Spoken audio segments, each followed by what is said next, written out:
Hello नमस्कार good evening सभी जुड़े हुए प्यारे विद्यार्थियों का उत्कर्ष क्लासेज के आपके अपने इस सबसे बड़े डिजिटल प्लेटफॉर्म पर मैं जीएल चौधरी आज के इस सेशन में सभी प्यारे विद्यार्थियों का हार्दिक स्वागत और अभिनंदन करता हूं। हम यहां चर्चा करेंगे कुछ महत्वपूर्ण सवालों को लेकर के जो हमारे आने वाले एग्जाम्स में महत्वपूर्ण हो सकते हैं। तो आइएगा आज के इस सेशन की शुरुआत करते हैं, क्या कुछ खास है। तो यहाँ पर स्क्रीन पर आपके सवाल है, किस उपकरण का प्रयोग जैविक नमूनों की ऊष्मा मूल्य यानी कि कैलोरीफिक वैल्यू मापने के लिए किया जाता है। Which instrument is use to determine the calorific value of biological samples. यानी कि ऊष्मा से संबंधित सवाल है, आपको ये बताना है कि इसका राइट आंसर जो होगा वो आपके स्क्रीन पर क्या होगा, ये ध्यान रखना आपको। ठीक है, तो उसके बारे में आपको बताना है कि क्या उसका राइट आंसर आपको दिखाई देगा, ये ध्यान रखना आपको। बिल्कुल, तो यहां पर देखिएगा कैलोरीमीटर, जेलमीटर, ड्रोसोमीटर और विंड स्कूप। विंड स्कूप क्या करता है? विंड स्कूप एक ऐसा इंस्ट्रूमेंट है जो हवा की गति और दिशा दोनों को बताता है। तो ये ध्यान रखना, ये क्या करता है? ये हवा की गति व हवा की दिशा दोनों को मापने का काम करता है। ड्रोसोमीटर जिसको कह सकते हैं, इसका संबंध ये ओस को मापने का काम करता है, ओस। ठीक है, ये ओस को मापने का काम करेगा। देखिएगा जेल मीटर, ये जेल मीटर जो होता है इसे हम जेली मीटर कहते हैं, ध्यान रखना। और ये पेक्टिन जो होता है, और यहाँ पर कैलोरी मीटर के द्वारा हम कैलोरी जो होती है, ऊष्मा जो ऊर्जा होती है, उसको मापने के लिए देखा जाता है, ये ध्यान है। तो इसका राइट आंसर आपके स्क्रीन पर ए है, ये ध्यान रखना आपको। अगला सवाल, एक कृषि अधिकारी एक किसान को सुझाव देता है कि वह अपनी अत्यधिक जलमांग वाली फसल के लिए फव्वारा सिंचाई विधि का उपयोग न करें। इस सलाह का सबसे तार्किक कारण क्या है? क्या कह रहा है? वो कह रहा है कि एक कृषि अधिकारी किसी किसान को ये कहता है कि वह अत्यधिक जल मांग वाली, जो हाईली जो वाटर रिक्वायरमेंट, जैसे मैं कहूँ कि जैसे धान है, ठीक है, जैसे गन्ना है, ठीक है, जैसे आपका मूंगफली वगैरह, मूंगफली में तो फिर भी चल जाएगा, गन्ना वगैरह, विशेष रूप से जूट वगैरह, उनमें फव्वारा सिंचाई का उपयोग नहीं करे। इस सलाह का मीन क्या है, क्यों कहता है वो ऐसा? An agriculture officer advised a farmer not to use the sprinkler irrigation method for his crop with high water requirement. What is the most logical reason for this advice? फव्वारा विधि की जल उपयोग दक्षता कम होती है। फव्वारा विधि से केवल 25 से 50% की जल बचत होती है, जो अत्यधिक जल मांग वाली फसलों के लिए अपर्याप्त है।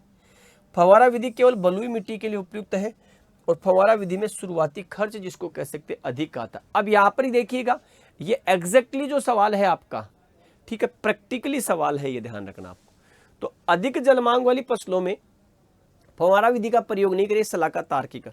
फव्वारा विधि की जल उपयोग दक्षता कम होती है, तो दक्षता कम तो नहीं होती, ठीक। फव्वारा विधि से केवल 25 से 50% जल की बचत होती है, जो अत्यधिक जल मांग वाली फसलों के लिए अपर्याप्त है। फव्वारा विधि केवल बलुई मृदा के लिए उपयुक्त है। फव्वारा विधि में शुरुआती खर्च अधिक होता है, तो ये तो ठीक है, लेकिन फव्वारा विधि में केवल जो जल की बचत वो 25 से 50% होती है, जबकि हाईली वाटर रिक्वायरमेंट वाले जो क्रॉप है उनको जल ज़्यादा चाहिए, तो वहाँ पर जल बचत, फ्लड इरिगेशन देखो जल बचत कम है सबसे, जो अत्यधिक जल मांग वाली फसलों के लिए अपर्याप्त है। तो ये आपके इसकी जल मांग को पूरा करने में अपर्याप्त है, जल की मांग को पूरा नहीं करेगा, ये ध्यान रखना। फव्वारा विधि केवल बलुई मिट्टी के लिए, तो बलुई मिट्टी में तो उपयुक्त है, ठीक है, बलुई मिट्टी में उपयुक्त है, इसमें कोई डाउट नहीं है, ठीक है, इसका ध्यान रखना आपको। अगला देखो, वर्ष 1875 में आईएमडी की स्थापना का मुख्य उद्देश्य क्या था, जिसे ब्रिटिश शासनकाल में प्राथमिकता दी गई थी? 1875 में आईएमडी, इंडियन मीटीरियोलॉजिकल डिपार्टमेंट की स्थापना का मुख्य उद्देश्य क्या था, जिसे ब्रिटिश शासनकाल में प्राथमिकता दी गई थी? What was the main objective behind the establishment of IMD, Indian Meteorological Department, in 1875, which was prioritized during British काल? तो जब 1875 में इसकी स्थापना हुई थी, उस समय इसकी स्थापना कोलकाता जो है, उस कोलकाता के वेस्ट बंगाल में इसकी स्थापना हुई थी, ध्यान रखना आपको। ठीक है, तो सूखा रहित वातावरण, ड्रॉट रिलीफ डिस्ट्रीब्यूशन, मौसम की भविष्यवाणी केवल कृषकों के लिए, मानसून के पूर्वानुमान द्वारा समुद्री यातायात को सुगम बनाना और कृषि अनुसंधान संस्थाओं की स्थापना के लिए डेटा संग्रहण। और ये ब्रिटिश शासन की बात है कि उनका ऑब्जेक्ट जो है वो क्या था, ये आपको यहाँ पर देखना है। ठीक है, उनका आपको ऑब्जेक्ट बताना है कि क्या ऑब्जेक्ट था। तो ब्रिटिश शासन का कभी भी भारत के हित में कोई उद्देश्य नहीं हो सकता, तो सूखा राहत वितरण उनको कोई मतलब नहीं था। मौसम की भविष्यवाणी केवल किसानों के लिए नहीं थी। ये आईएमडी की स्थापना, ये जो मौसमी पूर्वानुमान थे, ये इसलिए लगाते थे कि समुद्री यातायात का उनका डिस्टर्बेंस जो है वो नहीं हो, क्योंकि भारत से जो आयात निर्यात वो करते थे वो समुद्री मार्ग से ही करते थे। तो मानसून के पूर्वानुमान द्वारा समुद्री यातायात को सुगम बनाना। ठीक है, तो यहां पर ये रहा, मानसून के पूर्वानुमान द्वारा समुद्री यातायात को सुगम बनाना। Facilitating maritime transport through monsoon forecasting, तो यहां पर सी इसका राइट आंसर है, आपके ध्यान रखना। ठीक है, ये ऑब्जेक्ट था उनका, ताकि परिवहन में व्यवस्था नहीं उत्पन्न हो। व्यवधान, बूंद बूंद सिंचाई विधि में क्लॉगिंग की समस्या को नियंत्रित करने के लिए दो अलग अलग प्रकार के रसायनों का उपयोग क्यों किया जाता है। ठीक है, यानी कि क्लॉगिंग को रोकने के लिए, तो पहले हम शायद 1-2 दिन पहले भी हमने चर्चा की थी। क्लॉगिंग की जब हम बात करते हैं तो क्लॉगिंग शब्द जो है वो किसके साथ है, ये ध्यान है, इसका संबंध ड्रिप इरिगेशन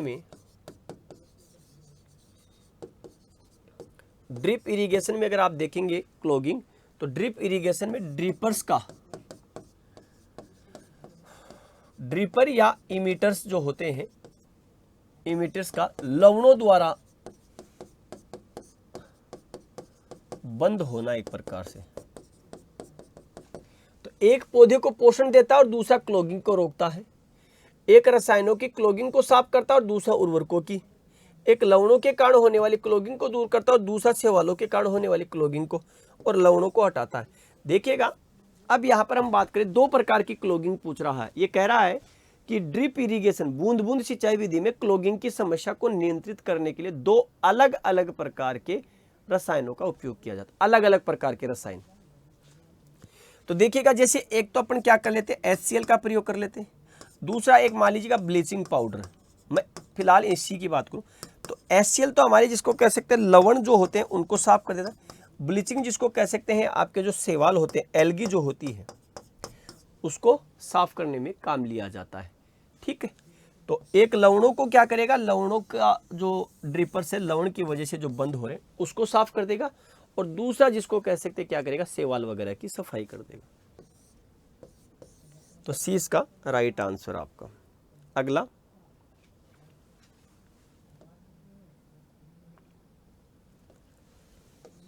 एक कृषि अधिकारी एक किसान को बताता है कि उसके खेत की मृदा में, एक कृषि अधिकारी एक किसान को बताता है कि उसके खेत की मृदा में लवणों का निक्षलन यानी कि लीचिंग हो रहा है।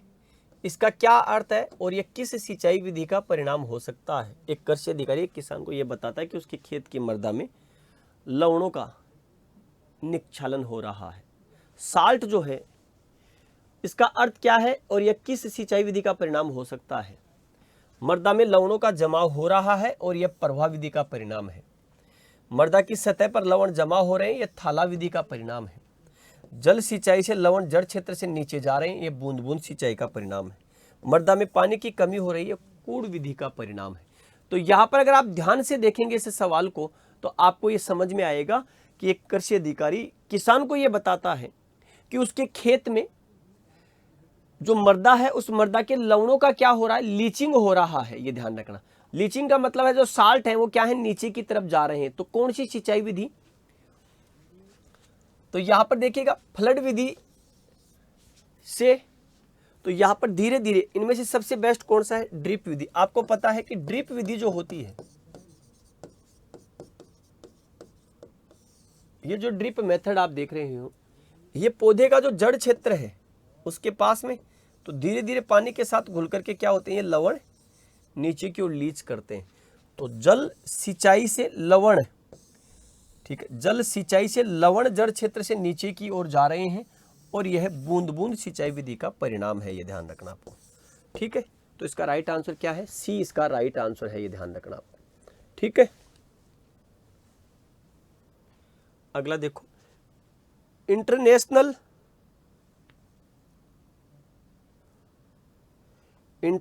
ईयर ऑफ पल्सेस 2016 की घोषणा FAO के द्वारा क्यों की गई थी। इससे पहले हम देख ले 2004 में 4 से चावल, तो अंतरराष्ट्रीय चावल वर्ष। 2008 आ से आलू वर्ष, और अब आ जाएगा 2016 में चावल वर्ष। तो इंटरनेशनल ईयर ऑफ पल्सेस 2016 की घोषणा FAO के द्वारा क्यों की गई थी। Why was the international year of pulses declared by FAO। केवल दलहन उत्पादन को बढ़ावा देने के लिए, दलहनों के पोषण या महत्व व नाइट्रोजन स्थिरीकरण की क्षमता को वैश्विक मंच पर प्रदर्शित करने के लिए, और दलहन के निर्यात योग्य उत्पाद बनाने के लिए, एक फसल प्रणाली में दलहन को प्रतिस्थापित करने के लिए। आपको यहाँ पर बताना है कि आखिरकार क्या कारण था 2016 में। अभी 2025 में कौन सा वर्ष मनाया जा रहा है, तो अंतर्राष्ट्रीय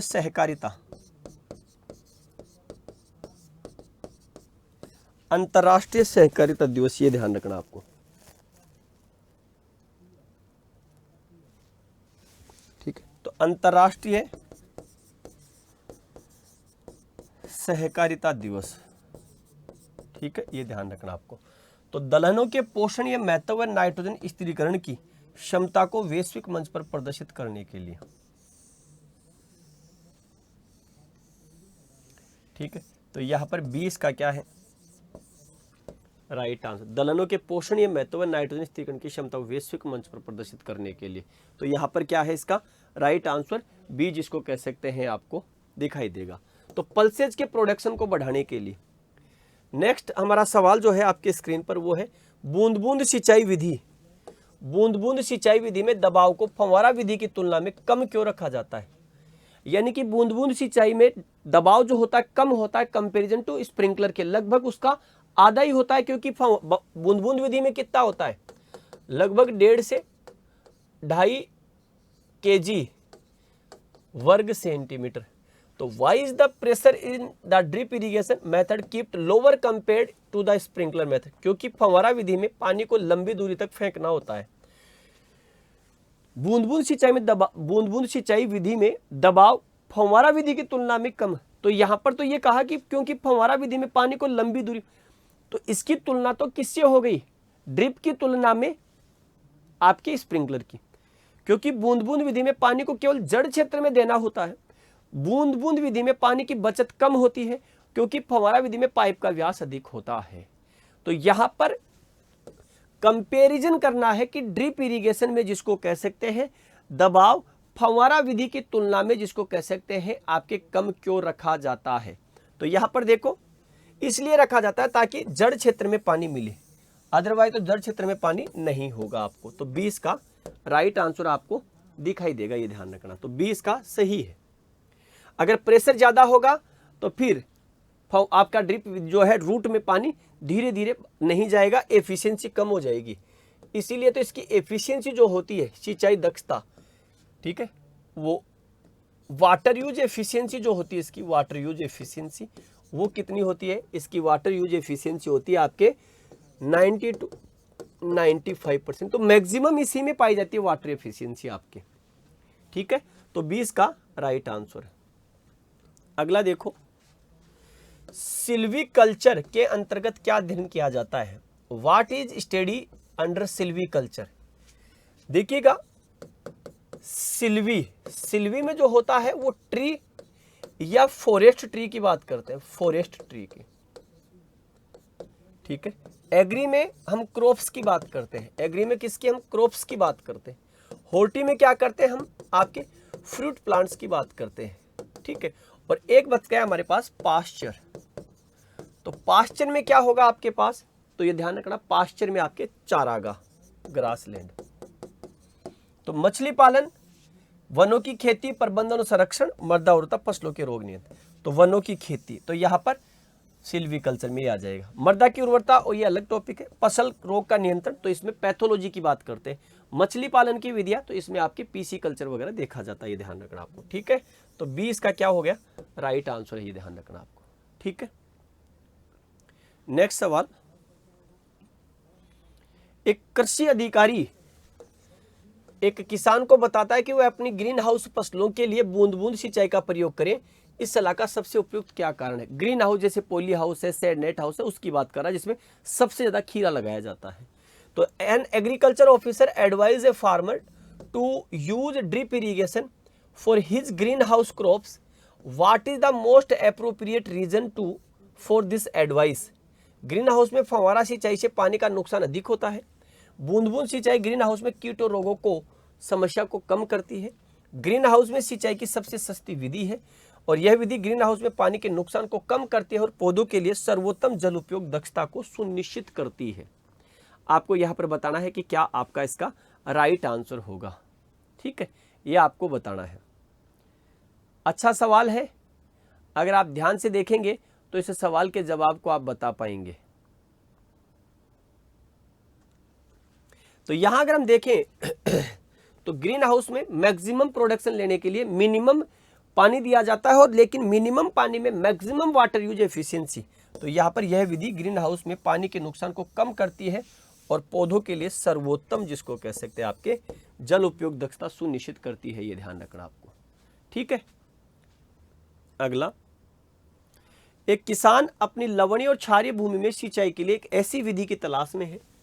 एक किसान अपनी लवणीय और क्षारीय भूमि में सिंचाई के लिए एक ऐसी विधि की तलाश में है जो पानी की बचत भी करे। एक कृषि अधिकारी के रूप में आप उसे कौन सी विधि की सलाह देंगे जो उसकी दोनों आवश्यकताओं को पूरा करे? A farmer is looking for an irrigation method for his saline and alkaline land that also saves water as an agriculture officer. Which method would you advise him to us use that meets both of his requirements? एक किसान अपनी लवणीय और क्षारीय भूमि में सिंचाई के लिए एक ऐसी विधि की तलाश में है जो पानी की बचत करे। एक कृषि अधिकारी के रूप में आप उसे कौन सी विधि की सलाह देंगे और उसकी दोनों आवश्यकताओं को जो पूरा करे? फव्वारा विधि, बूंद बूंद, थाला विधि और सर्ज विधि। पानी की बचत भी करे और लवणीय क्षारीय के लिए भी। तो अंडुलेटेड और जो हमारी लवणीय, जो अंडुलेटेड और जो उबड़ खाबड़ मृदा है उसके लिए तो अपन क्या कर लेते हैं, ठीक है, जो उबड़ खाबड़ है, तो उबड़ खाबड़ में तो हम क्या कर लेते हैं आपके फव्वारा विधि, लेकिन लवणीय और क्षारीय में कौन सी कर लेते हैं? बूंद बूंद सिंचाई विधि। तो हमारे वहां पर बूंद बूंद सिंचाई विधि, क्योंकि इसमें पानी जो होता है वो पानी कहाँ गिरता है? रूट जोन में गिरता है, ये ध्यान रखना आपको। लेकिन फव्वारा विधि में प्रयोग नहीं करना चाहिए। किसका? फव्वारा विधि का प्रयोग लवणीय और क्षारीय मृदाओं में भी नहीं करना चाहिए और लवणीय और क्षारीय पानी में भी नहीं करना चाहिए, क्योंकि इसमें क्या होते हैं? क्लोराइड आयंस होते हैं, वो कि पौधे की पत्तियों की लीफ पर जमा हो जाएंगे और पौधे की लीफ की पत्तियां जलना शुरू कर देंगी, ये ध्यान रखना आपको। सर्ज विधि को हम क्या कह देते हैं? सर्ज विधि को हम ऑन और ऑफ इरिगेशन मेथड कहते हैं, ऑन ऑफ विधि के नाम से भी जानते हैं। तो आप इसे ऑन ऑफ विधि के रूप में भी देखते हैं, ध्यान रखें। थाला विधि, बेसिन मेथड, तो इसका प्रयोग आप किस में करते हैं? इसका प्रयोग आप करते हैं फलदार पौधों में, ठीक है। और इस समय चल रहा है दीपावली का एक शानदार ऑफर, तो आप भी अपनी तैयारियों को उत्कर्ष के साथ जुड़कर और उत्कृष्ट कर सकते हैं। उत्कर्ष दिवाली ऑफर 24 अक्टूबर तक अवेलेबल है। उत्कर्ष ऐप में एग्रीकल्चर के सभी ऑनलाइन कोर्स है, चाहे वो कृषि पर्यवेक्षक हो, जेट हो, सीयूटी हो, चाहे आपके एसओ सेक्शन ऑफिसर हॉर्टिकल्चर हो, आपके कोई सा भी एग्जाम हो, एलएसए हो, वीओ हो, जो भी आपके एग्जाम्स हैं, उनमें अप टू 90% तक का ऑफ मिलता है। 13% तक का डिस्काउंट मिलेगा। यूसी 13 कूपन कोड यूज करने पर कुछ चुनिंदा कोर्सों पर एक्स्ट्रा है। कोर्स की वैलिडिटी आपको एग्जाम तक मिलेगी। फाइनल सिलेक्शन पर 100% फीस वापस, लेकिन इस ऑफर में लेने वाले विद्यार्थियों पर लागू है। Agriculture supervisor live from Jaipur classroom, standard batch है 3700 रुपये, प्राइम की फीस है 5400 रुपये। तो live from Jodhpur classroom, standard की फीस 3700 रुपये और प्राइम की फीस है बेटा 5400 रुपये, ये ध्यान रखना आपको, ठीक है। यूसी कोड ध्यान रखना, 13 लगाना नहीं भूले। Jet foundation 2.0 batch live from studio standard की फीस है 3800 रुपये और प्राइम की फीस है 5400 रुपये। 12th plus jet combo batch standard की फीस है 4900 रुपये और प्राइम की फीस है 6500 रुपये। ठीक है, साथ में ही वेटनरी ऑफिसर्स का स्टैंडर्ड बैच अवेलेबल है 5500, क्योंकि इसकी एग्जाम 2026 में होने वाली है। RPSC first grade agriculture paper 1 और पेपर 2 कॉम्बो बैच है, स्टैंडर्ड की फीस है यहाँ पर 7000 रुपये, ये ध्यान रखना। आरपीवीटी 2026 फाउंडेशन बैच है, स्टैंडर्ड बैच आपको मिलेगा 4600 रुपये और प्राइम का बैच मिलेगा 6100 रुपये। लाइव स्टॉक इंस्पेक्टर एलएसआई, तो एलएसआई में live from studio batch standard की जो फीस है वो 2800 रुपये और प्राइम की जो फीस है वो कितनी है 4100 रुपये आपको दिखाई देगी। एग्रीकल्चर सुपरवाइजर का निर्मल बैच है महापैक, स्टैंडर्ड का 5000 और प्राइम का बैच है 7600 रुपये। एग्रीकल्चर मास्टर पास स्टैंडर्ड की फीस है 5500 रुपये। और उत्कर्ष ऐप की सभी टेस्ट सीरीज पर अप टू 90% तक ऑफ मिलेगा। ये रही आपके टेस्ट सीरीज आपके। तो आप सभी को इतना, आज के सेशन के लिए इतना ही। सभी विद्यार्थियों ने बहुत अच्छे से आप दीपावली का त्यौहार सेलिब्रेट किया। सभी को ढेर सारी शुभकामनाएं, सभी को राम राम, जय हिंद, जय भारत, बेस्ट ऑफ लक।